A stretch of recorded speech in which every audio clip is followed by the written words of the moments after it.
ഇതെന്തോ ഇത്? മുട്ട പൊരിക്കാം. മുട്ട നമുക്ക് ഇതുമായിട്ടുണ്ട്. മുട്ട പൊരിച്ചാലോ?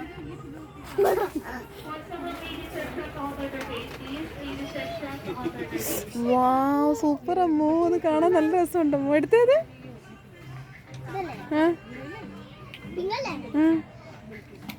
ഇത് നല്ല എളുപ്പം കൂടാണല്ലോ. അയ്യോ, ഇത് ഇനി ഇതയക്കാൻ പോണം. ചട്ടുപോയി മുറുക്കി കിട്ടി. നോക്ക്, മേളിലോട്ട് നോക്കി.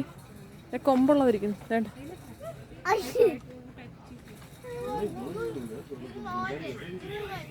എല്ലാവർക്കും പേടിയുള്ള സാധനമാണ് ഞാൻ എടുക്കുന്നത്. എല്ലാവർക്കും പേടിയുള്ള സാധനമാണ്. എല്ലാവർക്കും പേടിയുള്ള സാധനമാണ് എടുക്കുന്നത്.